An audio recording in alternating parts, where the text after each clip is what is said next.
Bonjour et bienvenue à mon café rencontre de ce matin que je vous propose aujourd'hui. C'est un café en compagnie de Émilie Allison. Bonjour Émilie.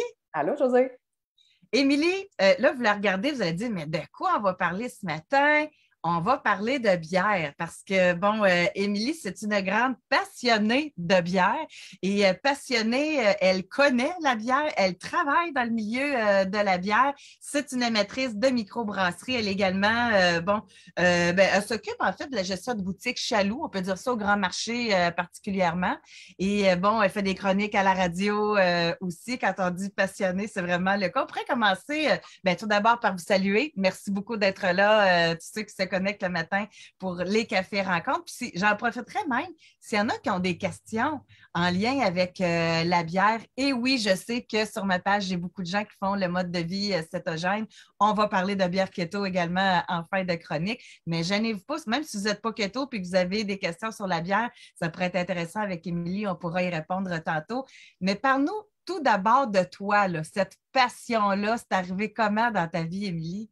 Bien, c'est vraiment arrivé par une pure curiosité, un intérêt pour la bière. J'avais deux de mes frères plus vieux que moi qui commençaient à boire des bières de chez Unibrou. Puis là, ben, comme job d'étudiante, il y a 20 ans, je travaillais au Chaloux qui était pas loin de chez moi. Ah oui, ça Euh, date de si longtemps, ton oui, c'est association ça. avec Chaloux. Oui, oui, c'est ça, près une vingtaine d'années. Oui. Wow! Donc, j'ai l'air de la fille qui a commencé à boire à 12 ans et demi, mais c'est pas ça. Donc, fait que ça a démarré là. Puis avec le fil du temps, ben, il y a une curiosité pour moi qui s'est installée au niveau de la bière. Puis ensuite, vraiment une passion, tout simplement. Donc, puis j'apprends encore des nouvelles choses à tous les jours, à toutes les semaines. C'est ça qui est intéressant. Fait que cette passion-là est devenue un métier finalement, donc de gestionnaire et ensuite chroniqueuse aussi. Oui, Mais tu sais, j'ai pas une formation tu sais, en brassicole ou quoi que ce soit, mais on apprend sur le tas, comme on dit, oui, oui, comme bien oui. d'autres métiers. Donc, fait que c'est vraiment une passion qui est devenue quelque chose qui a pris de plus en plus de place dans ma vie par intérêt, là. Puis, ce qui est intéressant, vu que ça fait si longtemps, c'est que tu as vraiment vu l'évolution. Tu sais, puis Oui. tu sais, qui eût cru qu'au Québec, tu sais, il y a une expertise là, au niveau de la bière. Il y a plusieurs microbrasseries maintenant, on en reparlera tantôt, puis dans toutes les régions, même des municipalités qu'on n'aurait pas pensé, des microbrasseries qui sont installées là.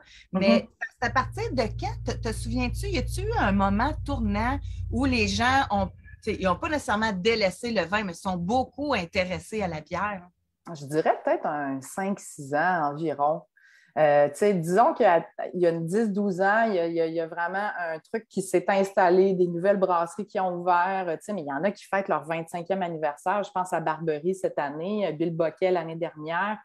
Tu sais, il y a quand même du millage de fêtes, mais l'explosion des microbrasseries, c'est quand même à l'intérieur des 5 dernières années, je dirais même 3-4. On est rendu à plus de 300 microbrasseries au Québec. Hey, c'est quelque chose, là. C'est quelque chose, tu as raison. Puis là-dedans, j'inclus des brewpubs, un peu comme tu le disais si bien, il y a des endroits, des petites municipalités, puis j'ai envie de dire, appeler ça un village encore même, où Oui, ils ont, oui. chaque petit village a son brewpub. C'est devenu une manière de découvrir notre province aussi, de faire du tourisme brassicole aussi. Il y a la route des bières, là. On Oui, parle de la route des vins en France, en Europe. Là, ici, on a notre route des bières. absolument. Oui, oui. Route des bières de l'Est, il y en a aussi des parcours qui sont plus dans l'Ouest, l'Estrie, tu sais, l'Anaudière, il y en a des brasseries, là. Mm. Oui. Puis au niveau de la façon de faire, je pense qu'il y a eu beaucoup d'évolution aussi, hein? Ben, aujourd'hui, je pense que quelqu'un qui rentre dans ma boutique et dit ouais, moi, Émilie, la bière, j'aime pas ça, j'ai envie de dire que c'est impossible. Parce qu'il y a tellement d'amalgames qui se font maintenant. Il y a des bières qui sont travaillées en collaboration avec des cidreries, avec des vignobles. On récupère les peaux de raisin, les marcs de raisin pour travailler, faire macérer les bières, des barriques de chardonnay. Tu sais, c'est à l'infini maintenant. Donc, n'importe qui aujourd'hui peut trouver quelque chose qui va lui plaire, je suis certaine. Puis parmi les gens qui sont connectés, gênez-vous pas, là, moi, je vous lis, là. Est-ce que vous êtes des amateurs de bière? Tu sais, puis vous pourriez même nous indiquer aussi, avez-vous une bière chouchou? C'est une Mhm. microbrasserie chouchou que vous aimez. Ça pourrait être intéressant également de vous lire à cet effet. Puis tu sais, on n'a pas une heure, fait qu'on va y aller quand même condensé aujourd'hui, mais au niveau des tendances, là, qu'est-ce qui s'en vient?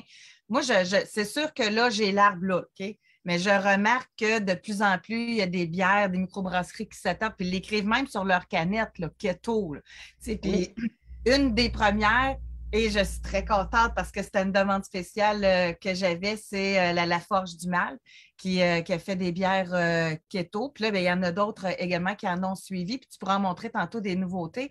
Mais il y a aussi les bières sans alcool ces temps-ci qu'on voit beaucoup. Ça explose littéralement. Moi, je prédis, Josée, que d'ici 2 ans à peu près, chaque microbrasserie se devra d'avoir une bière sans alcool à l'année dans ses produits si elle veut espérer perdurer sur le marché, parce que là, il y a comme il y a une surcharge là, au niveau de l'offre actuellement. Là, donc, je pense que, puis oui, les bières sans alcool, c'est en explosion. Actuellement, on est dans le mois sans alcool aussi. La plupart des gens le font au mois de février. Donc, on est là-dedans. Fait qu'on voit vraiment, à chaque année, il y a des nouvelles bières qui s'ajoutent dans le mois sans alcool avec une nouvelle offre aussi. Des prêts à boire sans alcool aussi, des spiritueux sans alcool. Donc, oui, c'est vraiment une tendance. Un entre-deux, on a les bières nano, donc qui se situent autour de 2,5-3 %. Donc, on n'est pas dans le sans-alcool, fait qu'on fait moins de compromis sur le goût, le goût de la vraie bière aussi versus une bière sans alcool. Il y a vraiment une grosse tendance là-dessus, là, faible en glucides, faible en alcool, etc.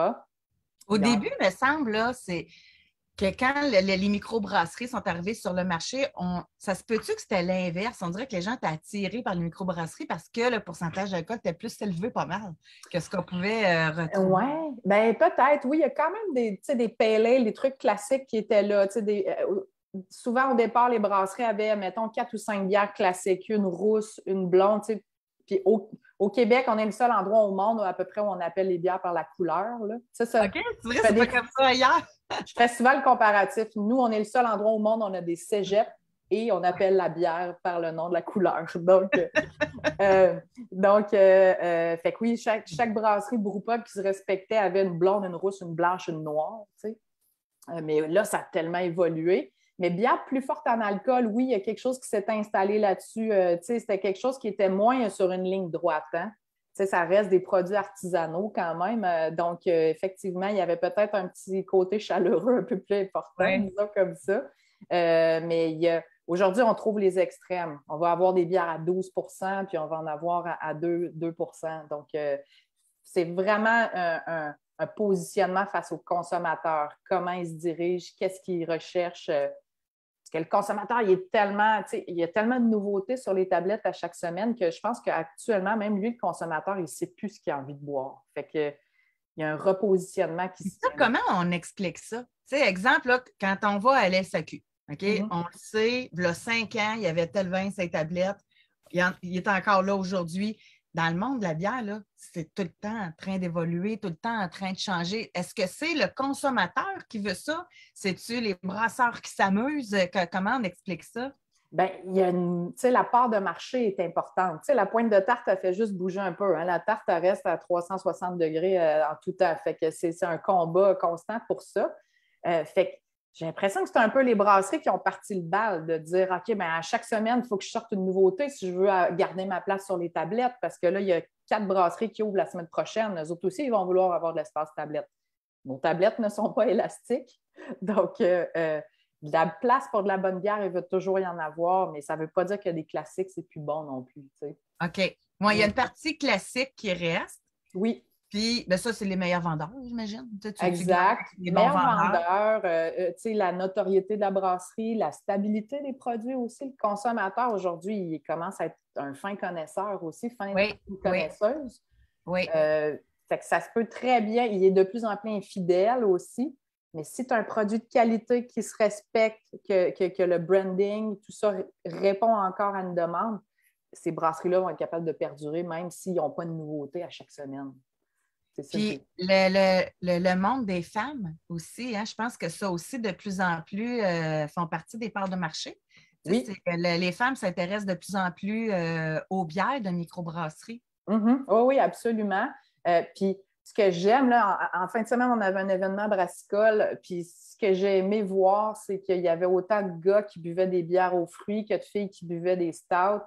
Il n'y a plus de déclinaison de genre dans les bières. En tout cas, de moins en moins, ça, je trouve ça intéressant aussi de voir ça. Donc, quand je reçois un client devant moi, je ne pars pas avec des préjugés de quoi que ce soit. Ça se peut qu'il ait envie de boire une triple IPA à 12 que ce soit un gars ou une fille. Fait que ça c'est intéressant aussi. Fait que oui. Y a-t-il des microbrasseries à surveiller, là, comme dans tes coups de cœur que tu peux avoir, toi? Écoute, il y en a à Québec même. Moi, je suis de Québec. Il y a tellement de microbrasseries. Il y en a encore qui ouvrent, qui ont ouvert dans le temps des fêtes. Une, Nano Cinco, pour ne pas les nommer. Fait que oui, il y a des belles tendances là-dessus. Est-ce que ces brasseries-là vont révolutionner le monde de la bière? À voir. Mais moi, j'aime beaucoup qu'on retourne au classique aussi. Puis la tendance est là-dessus aussi, de retourner aux brassins plus classiques, des bières d'inspiration belge, des bières d'inspiration allemande. Des lagers, des bières plus de soif, sans tomber dans les grosses triple IPA, des trucs très lourds ou des stouts dessert. Ça a encore sa place, mais le consommateur, puis les brasseurs aussi. Ce que je vois, c'est que les brasseurs, ils ont envie de brasser des choses qu'ils aiment boire. Parce que, des fois, c'est correct d'écouter le consommateur, mais à un moment donné, tu as envie de te faire plaisir aussi, toi, puis de brasser quelque chose qui te tient à cœur, un style que tu as envie de travailler, de faire découvrir, dans lequel tu excelles peut-être aussi, mais fait que il y a une petite tendance vers ça aussi qui est intéressante. Y a-t-il des régions qui se développent avec des microbrasseries? Là? Mais, écoute, dernièrement, on a reçu une brasserie qui est quand même relativement jeune, je dirais 2 ans à peu près, qui s'appelle le Maître Renard. Ils viennent de Chibougamau. Okay. Donc, on en fait du kilométrage, cette bière-là, quand même. C'est un grand territoire, le Québec. Là. Donc, oui, fait que oui, il y a un développement au niveau des régions qui se fait aussi, là, absolument. Mais si vous aimez vos brasseries, encouragez-les. Si vous voulez continuer à les voir et à les boire, encouragez-les le plus possible. En terminant, je sais que tu as 2 nouveautés à nous proposer ce matin, donc très curieuse de savoir ce qu'il y en a. Bien, je pense que tu avais déjà vu peut-être les 2 premières passées, c'est les Keto Blaster du Fermentor. Donc, ils ont sorti maintenant, au départ, 2 déclinaisons de bière keto à 3 grammes et moins par canette. C'est excellent. Intéressant.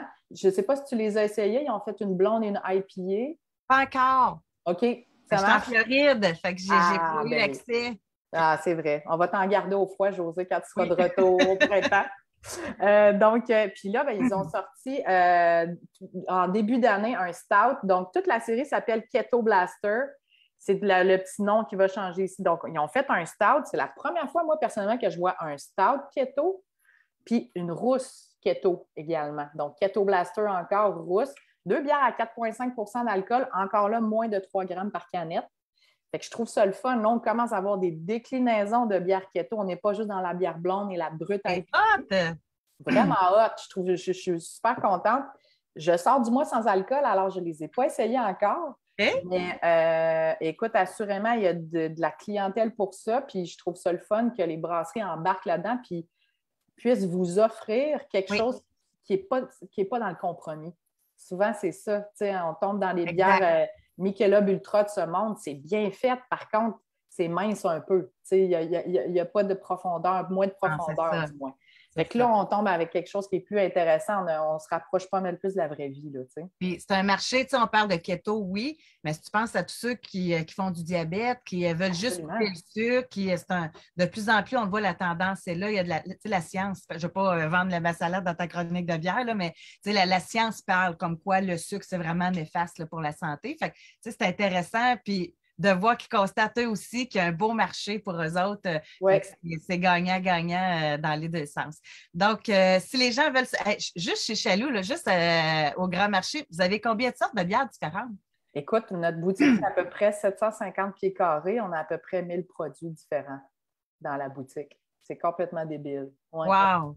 Donc, des heures de plaisir. Quelqu'un ne va pas là pour 5 minutes. Quelqu'un prend le temps de regarder, puis... Si vous avez besoin de conseils, Émilie sera là pour vous en donner. Merci. Je suis vraiment contente que tu aies accepté notre café rencontre de ce matin. Et n'hésitez pas à écrire encore. Je veux savoir c'est quoi vos goûts. Là. Je veux savoir si vous avez des microbrasseries chouchou, si vous avez des bières chouchou. Moi, je vais vous lire en cours de journée. Émilie? Les gens, n'hésitez pas à venir m'écrire sur la page Chalut Grand Marché. Vous avez des questions, dirais Émilie, j'adore cette bière-là, ça fait 1 an et demi que je ne la vois plus. Qu'est-ce qui se passe? Excellent. Nous, on va mettre le lien sur le titre là, de la vidéo. Parfait. Donc, les gens vont pouvoir avoir accès directement à toi. Donc, l'invitation est lancée. Ça marche, merci. Merci. Bonne journée tout le Bonne monde. journée à vous autres.